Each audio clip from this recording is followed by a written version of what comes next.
Pergunte a um policial qual dia do ano eles mais temem trabalhar, e um ou dois podem responder Natal ou domingo de Super Bowl. E eu entendo, mas 9 de cada 10 te darão o mesmo olhar cansado antes de pronunciar uma única palavra. Halloween.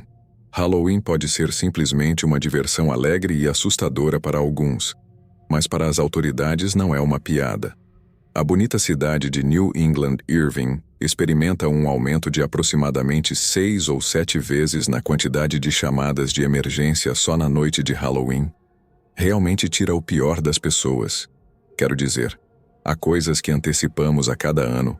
As casas pouco generosas sofrendo uma chuva de ovos, árvores cobertas de papel higiênico, proprietários de casas reclamando de intrusos juvenis.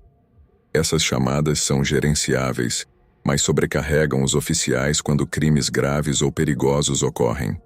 Mas todas as travessuras bobas de Halloween, às quais tive que responder ao longo dos anos, empalidecem em comparação com o que encontrei na casa no final da Jefferson Street. Foi uma noite de Halloween que não acho que esquecerei.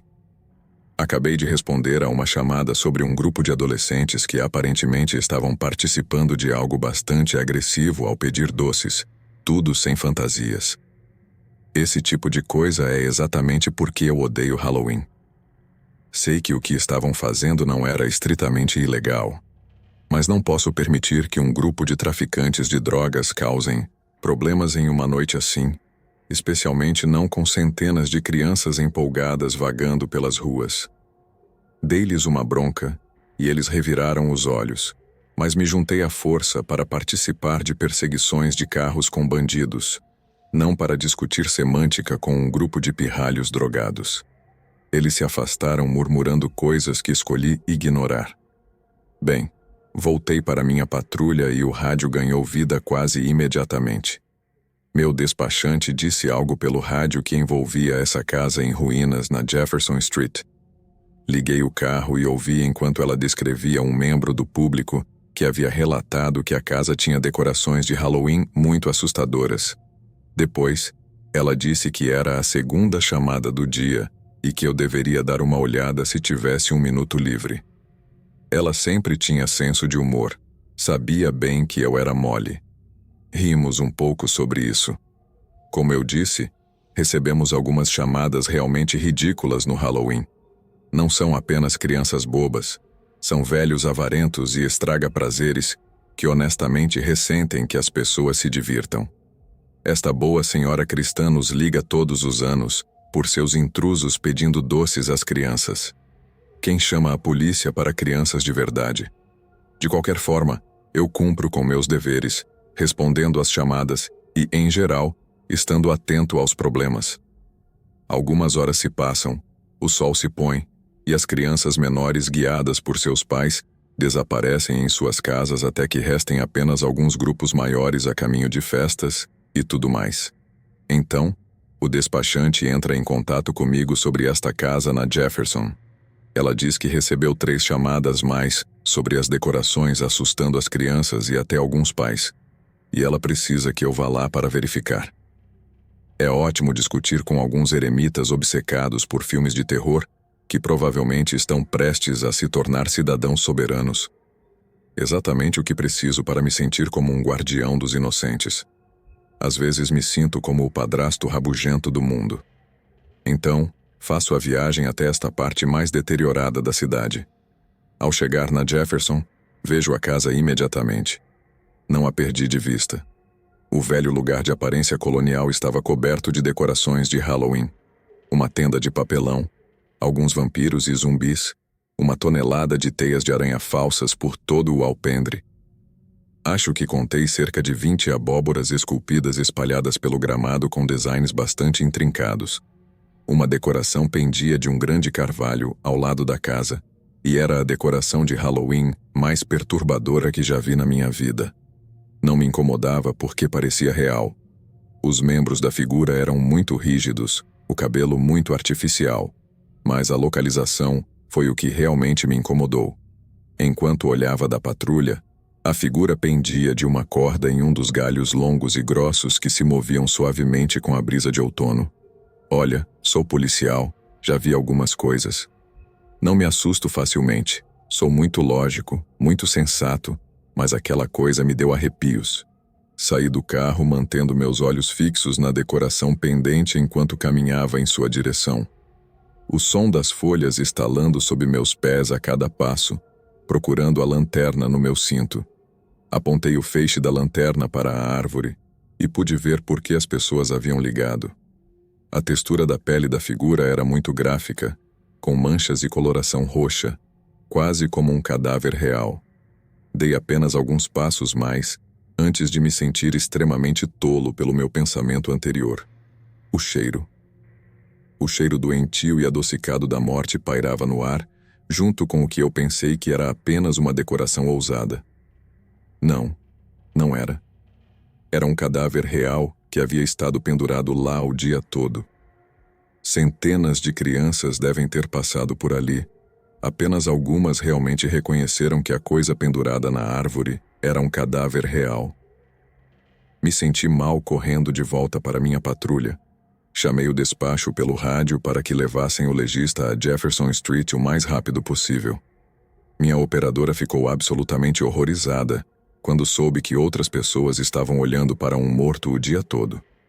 Muitos não perceberam que o enforcado era um professor aposentado que, segundo relatos, havia sido pego em uma operação de vigilância contra a pedofilia. Segundo os investigadores, o homem foi enganado para revelar pessoas de interesse questionável que se passavam por uma menina menor de idade. Quando ameaçaram tornar públicas algumas das coisas mais desprezíveis que ele disse online, ele optou pela saída mais fácil, fabricando uma corda e se enforcando, tudo sem pensar em quem poderia passar por seu corpo. As pessoas me dão um tempo difícil por não gostar de Halloween como um feriado, por revirar os olhos quando falam sobre o quanto vão se embebedar ou qual fantasia escolheram. E se soubessem das coisas que aconteceram ao seu redor naquela noite, coisas que às vezes ficam escondidas à vista de todos, não acho que se apressariam a descobrir.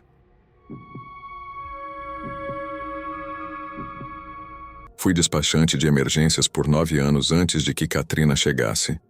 No verão antes do meu 3º ano do ensino médio, decidi me envolver com as forças da lei depois de fazer algumas viagens com o departamento de polícia.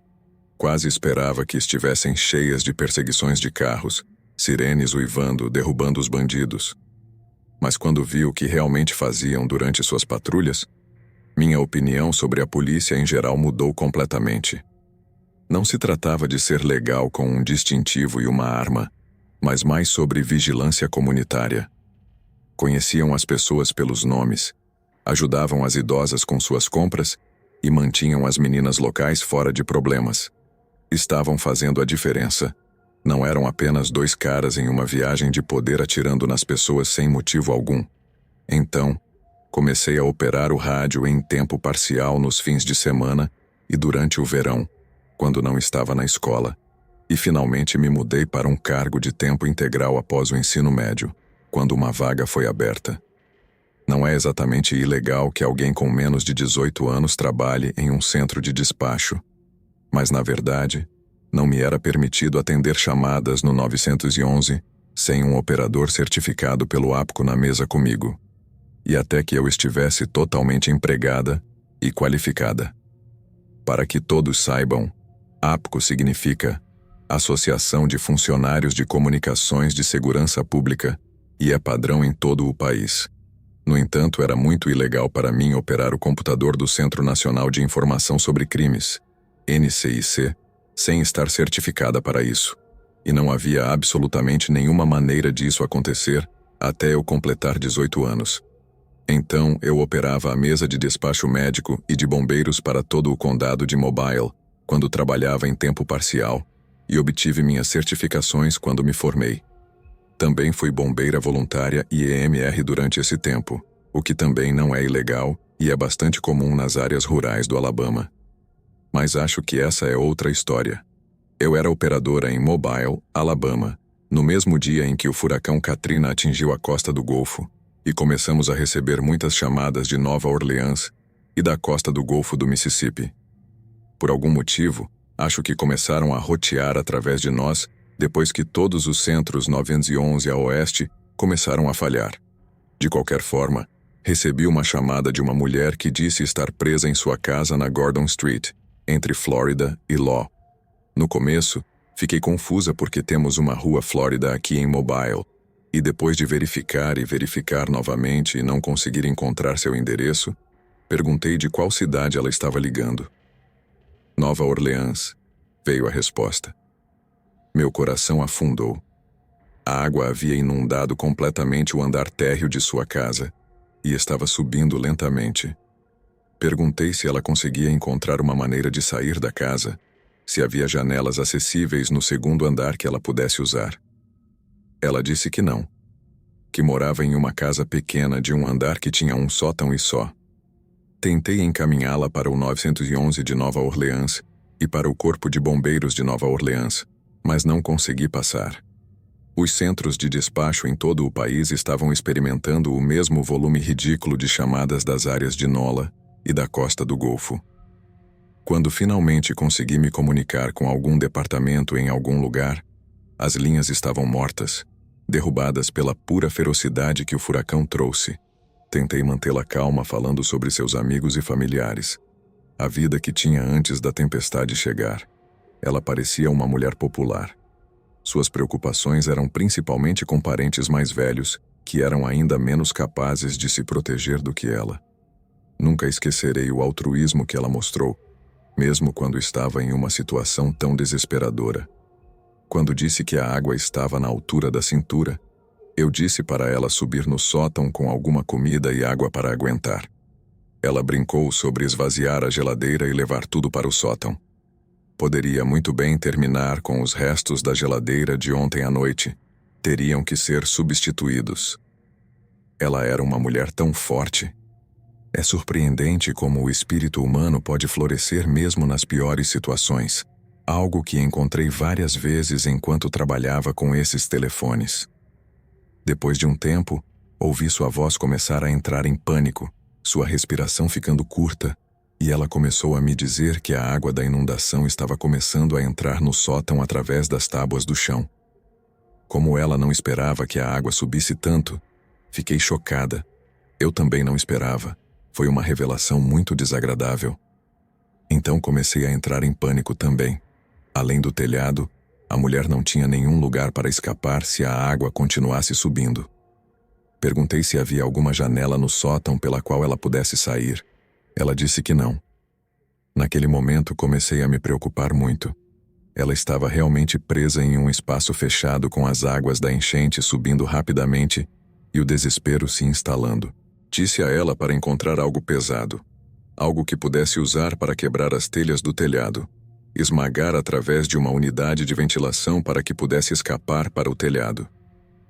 Durante alguns minutos dolorosos, ouvia gemer e praguejar enquanto usava um objeto desconhecido para tentar escapar. Ouvi enquanto os golpes ficavam mais fracos e menos frequentes. Ela logo voltou ao telefone com notícias terríveis. Não consigo fazer isso. Não consigo passar pelo respiradouro. O que vou fazer? Ela estava em pânico, gritando agora sobre a quantidade de água que estava entrando no sótão, como estava na altura dos tornozelos e subindo rapidamente. Sinceramente, senti meu coração se partir no peito quando ouvi sua voz se quebrar, enquanto as lágrimas se formavam em seus olhos. Ela estava chorando e perdendo a esperança. Disse que ficaria na linha com ela o tempo que ela quisesse. Então, fiquei na linha e ouvi enquanto ela chorava, orava, praguejava e orava um pouco mais. Um pouco mais tarde, pude ouvi-la lutando para manter a cabeça e o telefone fora da água e, em seguida, o telefone cortou. Até hoje, não sei se ela viveu ou morreu. Deixei o centro de despacho cerca de 3 meses após Katrina. Me inscrevi em sessões de aconselhamento no escritório de uma terapeuta no centro de Mobile, na esperança de que pudessem me ajudar a racionalizar e compartimentar algumas das chamadas horríveis que tive que lidar. Mas fiquei surpresa ao ouvir que a terapeuta realmente achava que eu deveria parar. Ela se especializava em policiais e despachantes, o tipo de pessoas que esfregam o nariz no pior do pior todos os dias. Ela continuou explicando que as pessoas têm apenas uma capacidade limitada para o trauma. Oh, pode ser que eu tenha chegado ao meu limite, mas não me arrependo.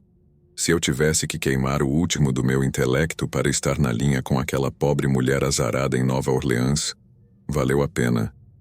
Eu faria tudo de novo num piscar de olhos.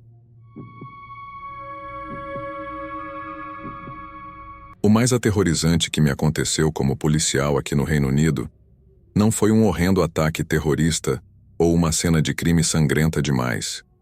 Os incidentes que você se lembra são os que envolvem o que gosto de chamar de drama humano, quando você tem uma ideia de quão assustadora pode ser a psique de uma pessoa e as coisas que podem levá-la a fazer. Cheguei ao meu local de destino às 6 da manhã. Tinha terminado de trabalhar por volta das 11 da noite anterior e terminei agredindo um idoso no caminho para casa. Minha viagem para o trabalho foi de aproximadamente 1 hora. Então, em vez de chegar em casa em um horário razoável, cheguei em casa depois da meia-noite, tomei um lanche rápido com minha esposa e me deitei por volta da 1 da manhã, o que me deu entre 3 e 4 horas de sono antes de voltar a trabalhar. É uma das piores coisas do meu trabalho. Espera-se que façam tudo o que puderem diariamente. Posso dizer que pode ser total e absolutamente exaustivo, mas expressar seus nervos coloca as emoções à flor da pele e, em geral, torna o trabalho um pouco mais difícil. De qualquer forma, 15 minutos depois do meu turno matinal, estou em tarefas de estação e um homem entra para me contar que acha que sua esposa desapareceu. Ele parecia muito relutante em nos dar os detalhes e, em um momento, tive que extrair informações dele. Essencialmente, eles tiveram algum tipo de discussão doméstica. Ela ficou furiosa e não voltou para casa naquela noite. Verifiquei no sistema e, na verdade, ela já havia sido presa anteriormente por alguns incidentes de violência doméstica. Casos como este raramente são preto e branco, mas este foi cheio de complicações. Agora, neste ponto, estou muito, muito cansado e definitivamente não estou no melhor dos humores. Li as notas que escrevi e confirmei alguns detalhes, e em seguida, enviei o homem para casa para esperar a esposa. Liguei para os hospitais locais e verifiquei as bases de dados policiais para garantir que ela não tivesse sido presa. Distribuí os detalhes para todas as unidades na área, e em seguida, escrevi um relatório digital sobre o incidente. Depois disso, fiz tudo o que era obrigado a fazer, e, tecnicamente, não havia mais nada que eu pudesse fazer a não ser esperar que meu superior me orientasse. Vou tomar uma xícara de café. Tudo o que queria fazer era dormir, mas algo me incomodava. Algo sobre o marido. Apesar de não haver indícios de que ele tenha cometido um crime, eu suspeitava profundamente dele. Sempre há uma razão quando alguém parece estar escondendo informações, e quanto mais cedo chegarmos ao fundo disso, melhor. Falei com o oficial de maior patente disponível e perguntei se podia ir até a casa do sujeito, dar uma olhada e talvez conversar novamente com o marido. O oficial superior, um sargento mais velho e grisalho, não ficou encantado com a sugestão, pois significava que ele teria que cobrir a mesa devido à falta de pessoal. Mas ele concordou e eu fui. Cheguei à casa e comecei a falar com o marido. Perguntei se podia dar uma olhada e expliquei que talvez houvesse algo que pudesse lançar alguma luz sobre onde ela poderia ter ido. Fiz uma inspeção preliminar da casa, encontrando vários frascos de pílulas com nomes estranhos. Uma busca rápida no Google revelou que essa mulher parecia estar tomando um coquetel de antidepressivos, estabilizadores de humor e similares. Também encontrei um kit de insulina, o que me levou a acreditar que, se ela era diabética, sua vida poderia estar em perigo sem medicação. Perguntei ao marido sobre isso, e ele mencionou que sua esposa teve alguns problemas emocionais. Procedi a sentá-lo, marcando que havia muitos medicamentos aqui, e então perguntei se sua esposa tinha mais de um kit de insulina. Ele ficou pálido. Naquele momento, ela deixou todos os seus medicamentos em casa. Perguntei onde ela guardava a bolsa e acabamos verificando a mesinha de cabeceira dela. A bolsa estava faltando, mas consegui dar uma olhada em uma foto emoldurada para referência futura. Eu não tinha absolutamente nenhuma ideia de como era essa mulher e perguntei ao marido se podia procurar no quarto. Ele estava começando a desmoronar completamente naquele momento e me disse que eu podia fazer o que fosse necessário para encontrar sua esposa desaparecida. Sentindo-me claramente desconfortável, com uma dor de cabeça pela falta de sono, procuramos por qualquer sinal de roupas faltando no armário ou algum esconderijo secreto de dinheiro ou drogas. Não sei o que me levou a fazer isso, mas decidi procurar na cama. Virei o travesseiro e havia uma nota debaixo dele. Era uma nota que explicava em termos inequívocos que a esposa desaparecida do homem tinha a intenção de acabar com sua vida. A nota continuava dizendo que não podia continuar e que lamentava ser um fardo. Chamei pelo rádio a estação de polícia e atualizei-o sobre a situação. Sou ajudante do xerife em uma pequena cidade rural desde cerca do ano 2000. Publico de diferentes formas e tenho meu próprio blog, mas podemos ser disciplinados por publicar detalhes de nossos trabalhos nas redes sociais. Então, tenho certeza de que você entende se eu deixar de lado alguns detalhes íntimos aqui e ali. Como disse, estamos no campo e só temos 2 ou 3 oficiais de serviço ao mesmo tempo. Então estou praticamente sozinho na maior parte do tempo.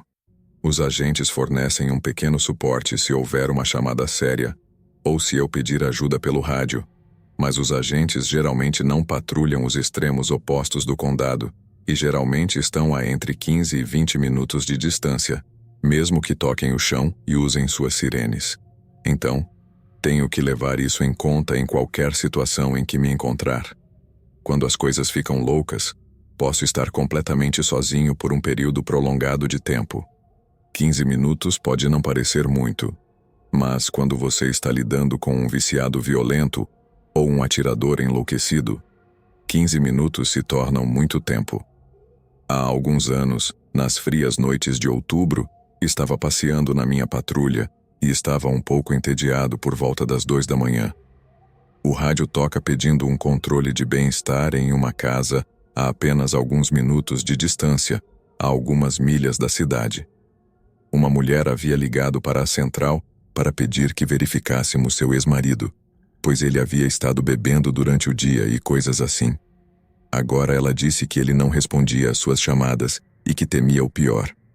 Comuniquei pelo rádio ao despacho que aceitaria a chamada, já que esta chamada está fora da minha área designada. Tecnicamente é responsabilidade do xerife lidar com ela, ou pelo menos estar na cena quando um oficial faz o controle de bem-estar, mas como estava a apenas algumas milhas de distância, e não haveria chance de tirar o xerife da cama até de manhã, fizeram uma exceção. Sinto-me mal em quero dizer, a vida de alguém poderia estar em perigo, mas enquanto dirigia, percebi que estava ficando bastante empolgado. Pense nos controles de bem-estar. Apesar de serem chamadas bastante regulares, existe a possibilidade de que alguém arrombe a porta. Não estou dizendo que gosto de danificar a propriedade das pessoas. Eu sei que não ficaria muito feliz se alguém arrombasse a minha porta. Mas, para ser honesto, me juntei ao departamento para coisas assim. Um trabalho policial duro em que você arromba portas, algema os bandidos e, se tudo der certo, termina. Não há sensação melhor do que arrombar aquela porta e gritar: "Departamento do xerife, nunca passa de moda." Sei que pareço egoísta, mas, dito isso, os controles de bem-estar normalmente consistem simplesmente em bater na porta de uma pessoa idosa até que ela perceba que ficou sem as baterias dos aparelhos auditivos. Resolvem o problema, todos vão para casa felizes, mas, em uma ou outra ocasião, você arromba uma porta e o cheiro te atinge, e você sabe que alguém tem que chamar o legista. A casa em questão estava no meio de uma floresta densa e profunda. Minha patrulha balançava no caminho sujo e cheio de buracos enquanto avançava aproximadamente um quarto de milha. Pude ver uma única luz acesa na janela da frente. Sempre é um bom sinal. Saí da minha patrulha e observei os arredores antes de caminhar em direção à porta da frente. Sob o feixe da minha lanterna, pude ver por que a ex-esposa desse cara estava tão preocupada com ele. Ele não havia cuidado da casa enquanto ela estava fora. Havia todo tipo de lixo espalhado ao redor. 2 caminhonetes caindo aos pedaços que pareciam não funcionar há anos.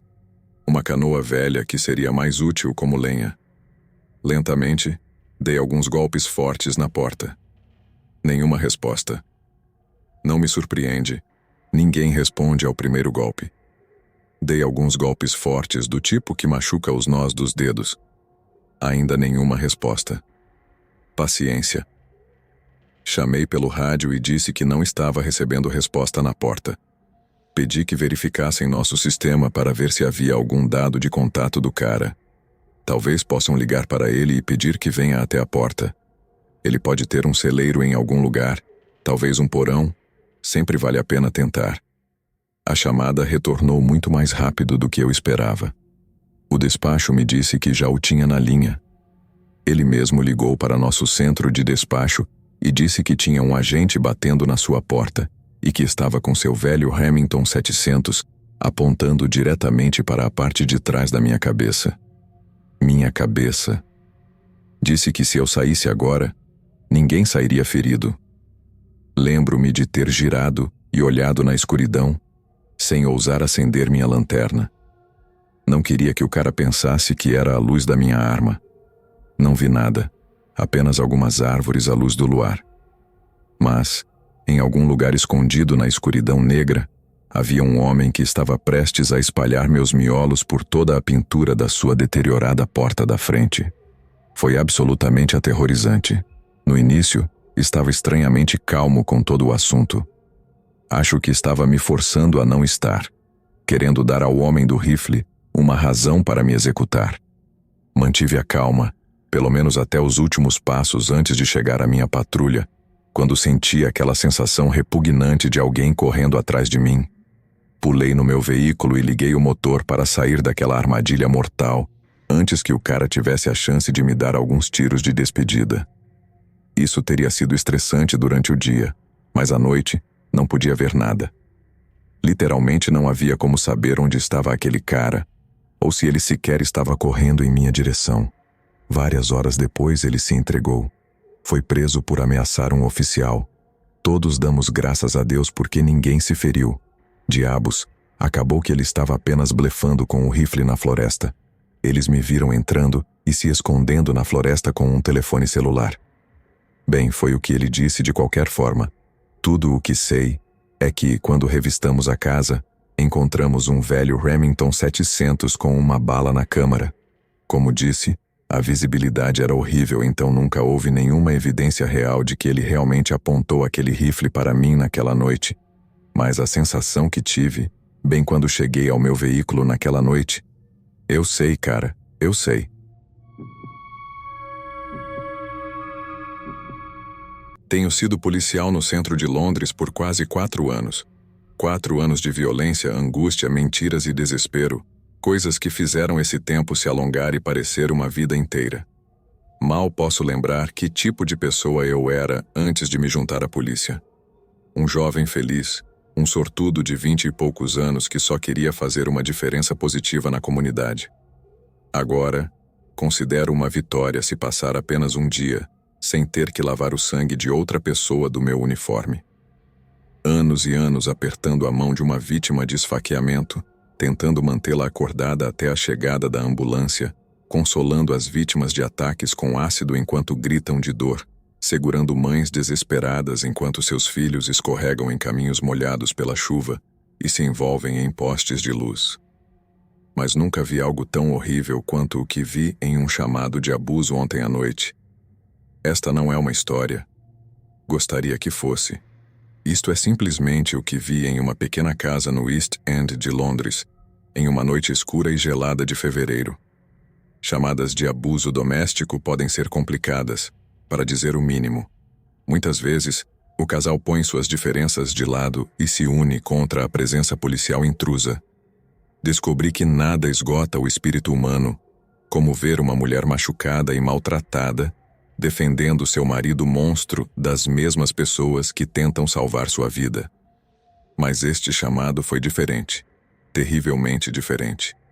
Fomos informados de que uma jovem estava sendo submetida à mutilação genital feminina.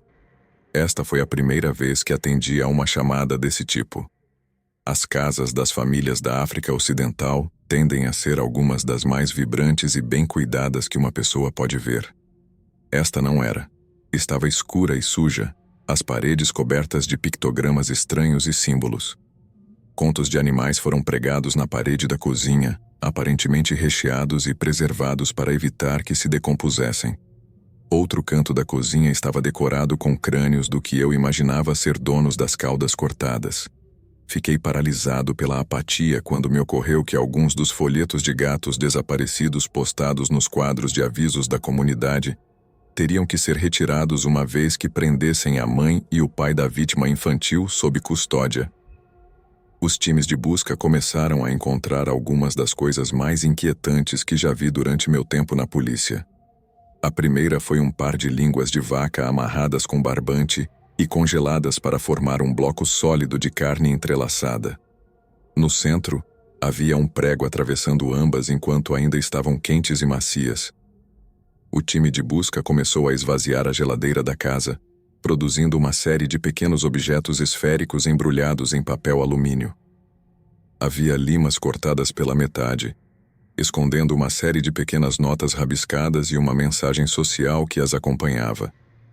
Uma trabalhadora designada à família pelo conselho local saiu de um banheiro, seu rosto pálido como um fantasma, segurando um pequeno frasco de vidro que continha uma foto de nada menos que ela. Havia sido borrifada e pareciam ser cinzas. Um dos membros do time de busca era um homem de ascendência nigeriana naturalizado britânico, mas com conhecimento de certas práticas sombrias da África Ocidental. Com um suspiro e um olhar triste nos olhos, nos disse que o que havíamos encontrado era bruxaria ou bodum, a prática de adoração aos antepassados que acredita que os espíritos dos mortos vivem ao lado do mundo dos vivos. Cada família de espíritos tem seu próprio sacerdócio feminino, às vezes hereditário, de mãe para filha. Aparentemente havíamos interrompido o processo pelo qual a matriarca da família estava transmitindo seu conhecimento à jovem filha.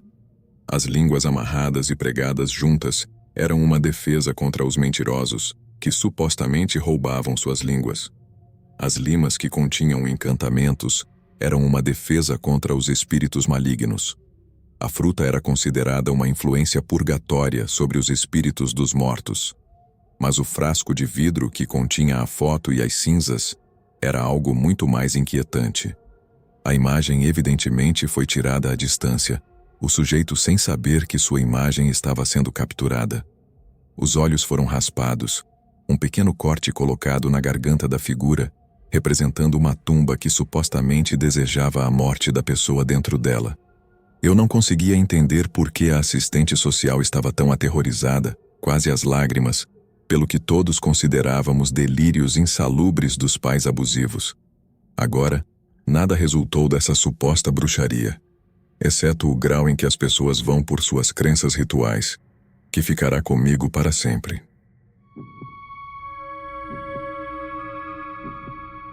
Tenho sido oficial do Departamento de Polícia do Condado de Montgomery, em Wheaton, Maryland, por 18 anos. É essencialmente um subúrbio de DC. Estamos a apenas 10 milhas ao norte do Capitólio. Claro que às vezes pode ficar bastante louco, mas em geral é um bom lugar para ser policial. Cometemos consideravelmente menos crimes violentos do que o vizinho College Park, e eu me consideraria parte de uma força policial comunitária. Apesar de algumas exceções notáveis, ninguém tem interesse nos policiais e geralmente recebemos uma boa resposta dos cidadãos sempre que respondemos aos despachos. Mas, mesmo em um lugar bastante tranquilo como Wheaton, ainda recebemos algumas chamadas policiais bastante loucas.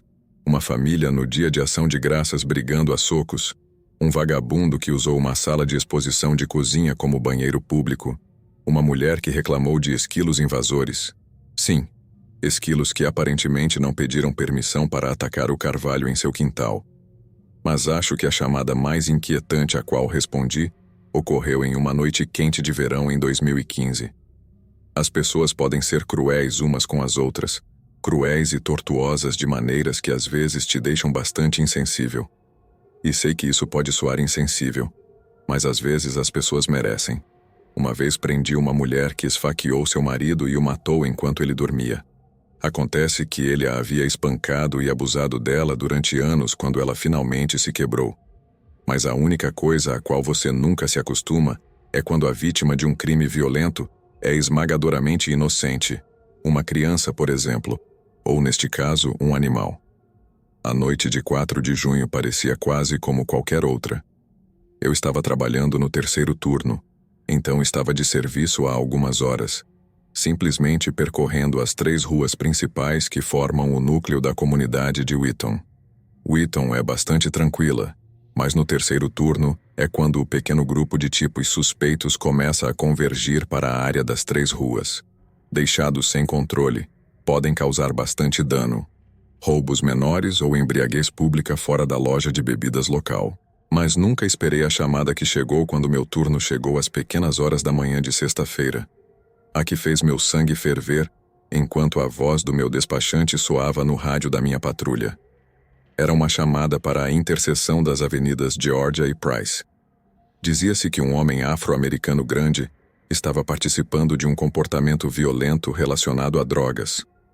Recebemos chamadas ocasionais sobre adolescentes fumando maconha e andando pelos estacionamentos. Mas comportamento violento com drogas é algo que raramente encontramos. Também me acontece, minhas chamadas menos favoritas. Pessoas e drogas não são racionais. Não consigo me comunicar adequadamente. E mais importante, quando veem nossas luzes azuis piscando e nossos grandes distintivos brilhantes, entram em pânico. Como pode imaginar, um sujeito bêbado que teme por sua própria vida é extremamente difícil de lidar. À medida que surgiram mais detalhes, me encontrei deixando de lado minhas reservas e correndo para a cena. Dizia-se que o homem estava em posse de 2 cachorros pequenos, os quais estava no processo de estrangular. Sim, você leu bem. O cara estava estrangulando 2 filhotes no meio da calçada. Liguei as luzes com a sirene ao pisar no acelerador enquanto corria pela cidade. Lembro-me de estar tão zangado, tão furioso com o que acabara de ouvir, rangendo os dentes e agarrando o volante com tanta força que meus nós dos dedos ficaram brancos. Chegando à cena, vi o cara quase imediatamente. Confie em mim. É difícil não notar um cara com um filhote de pitbull em cada mão, especialmente quando estão se contorcendo de dor, lutando contra seu aperto de ferro em suas pequenas gargantas. É estranho como os pequenos detalhes ficam com você nessas situações, enquanto a adrenalina parece turvar todo o resto em uma sopa de lembranças. Mas nunca esquecerei como um dos filhotes tinha um pelo cor de canela, quase dourado. Me lembrou do meu cachorro de infância, o grande labrador que foi sem dúvida meu melhor amigo durante meus anos de formação. Peguei meu taser gritando quase instantaneamente para o suspeito soltar os animais. Ele simplesmente me ignorou. Seus músculos se tensionaram enquanto continuava estrangulando ambos os filhotes. Nesse momento, chegaram meus reforços. Meus colegas oficiais pareciam tão furiosos quanto eu quando viram o que estava acontecendo. Um deles me pediu para não usar o taser ainda, temendo que o choque no corpo do suspeito nunca liberasse esses pobres filhotes de seu aperto.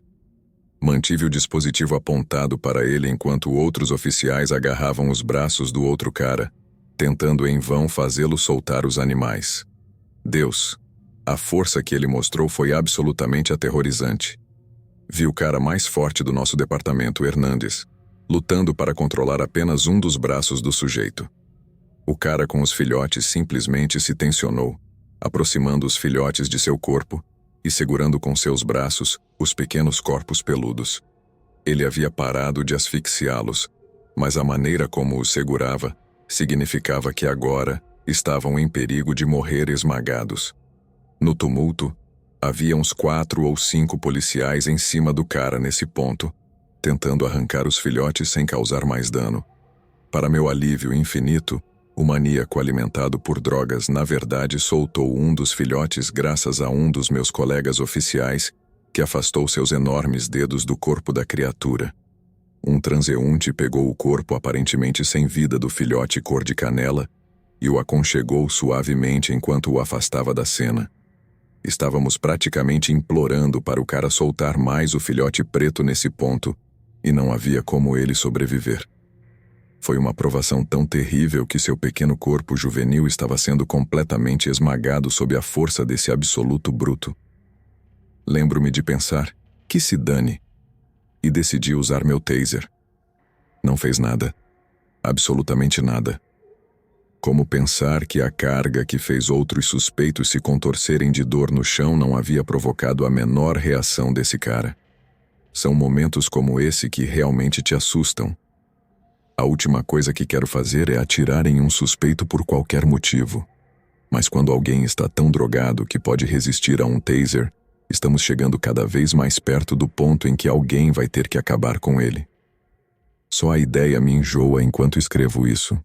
Como eu disse, havia uns 4 ou 5 policiais em cima do cara, mas ainda assim consideramos necessário pedir reforços adicionais.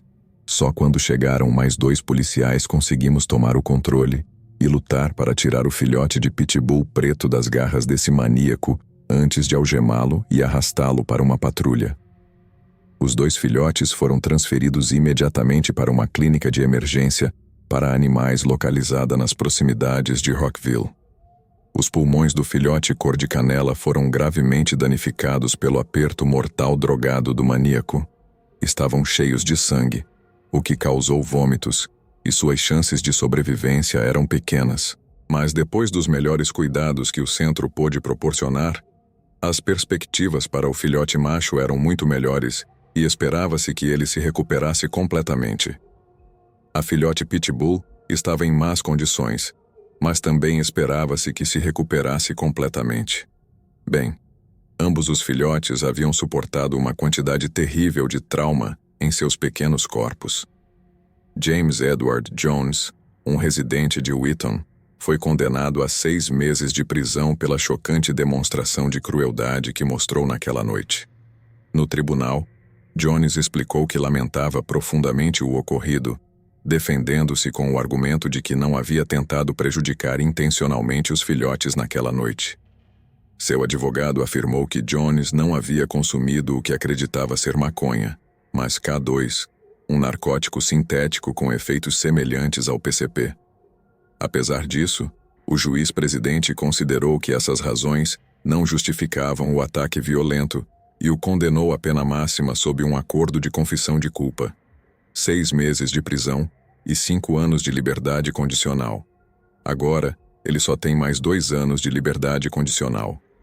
Os filhotes, Mia e Chance, receberam uma rara segunda chance para uma vida feliz e saudável. Minha esposa e eu decidimos adotar Chance, o filhote cor de canela, que agora vive conosco em nossa pequena casa familiar. Ele se tornou uma parte essencial de nossa família e todos os dias agradecemos a bênção que recebemos. Trabalhei como operador do 911 por quase 11 anos. Durante esse tempo recebi chamadas de todos os tipos de pessoas, desde cidadãos preocupados até vítimas aterrorizadas de crimes graves. Passei muito tempo compartimentando as chamadas mais desgarradoras ao longo dos anos, deixando ir a dor e o sofrimento que absorvi como uma esponja. Durante os anos que passei sentado em frente a um computador, tive inúmeras noites de insônia e inúmeras visitas a terapeutas designados pelo Estado. Mas apenas uma chamada de emergência realmente me marcou, uma que nunca consegui esquecer ou empurrar para o fundo da minha mente. Tenho uma cópia das transcrições da chamada, então farei referência à minha cópia para garantir que minha lembrança dos eventos seja a mais precisa possível. Esta é a história de Ashland Jane Doe. Trabalhando em mais de 6.000 centros de chamadas em todo o país, os operadores do 911 formam o vínculo vital entre os chamadores e as equipes de resposta a emergências que os ajudam. Através de um manuseio e avaliação eficientes, reduzimos os tempos de resposta e ajudamos a salvar vidas. Essa é a ideia que me levou a esta carreira em primeiro lugar. Nunca fui particularmente atlético, então uma carreira nas forças da lei ou no exército nunca esteve realmente nos meus planos, o que sempre me incomodou. Cresci intensamente idealista e sempre quis uma carreira em que pudesse ajudar as pessoas, tornar o mundo um lugar melhor. Então, quando descobri que poderia me candidatar para ser despachante do 911 e ajudar a desempenhar um papel em um serviço público tão vital, aproveitei a oportunidade. Nos disseram que o trabalho não era para todos, que poderia ter um custo psicológico grave para aqueles que se oferecessem. Sei que parece loucura, mas isso só o tornou mais atraente. Afinal, era serviço público, sendo serviço a palavra-chave.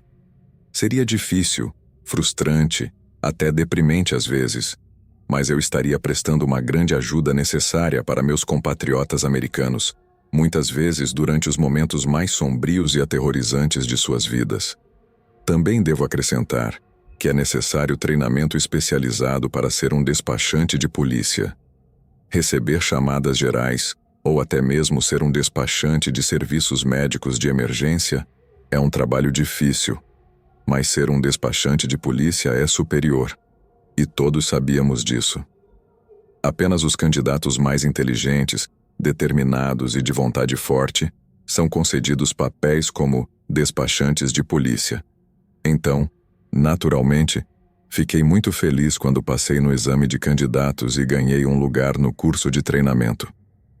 Eu já era um membro bastante experiente dos despachantes de polícia quando a chamada de Ashland Jane Doe chegou. Apenas algumas horas depois do meu turno, eu tinha acabado de voltar da sala de descanso com uma caneca de café preto forte para me manter acordado a noite toda. Eu sempre parecia dizer uma pequena oração cada vez que atendia uma chamada, esperando que não fosse nada muito sério, nada muito perturbador. Mas assim que ouvi a voz da garota, soube que seria ruim. Veja, os gritos são ruins, você mal consegue ouvi-los. São incoerentes e basicamente você tem que gastar os primeiros 5 minutos da chamada, fazendo-os respirar o suficiente para se comunicar. Mas o pior de longe são os sussurros. Os chamadores sussurrantes são quando o perigo está muito próximo. Os sussurros ocorrem porque estão em perigo iminente grave. Os sussurros ocorrem porque estão sendo perseguidos. 911, qual é o endereço da sua emergência? Perguntei. A chamada já havia sido atendida por um operador geral que me transferiu assim que estabeleceu que a pessoa que ligava precisava de polícia. Bem em frente à lavanderia da 4ª rua. Houve uma pequena pausa antes de a garota sussurrar. O fato de ela não saber exatamente onde estava me deu uma terrível sensação de afundamento. Isso vai ser difícil. Qual é o problema? Respondi tentando soar o mais casual possível.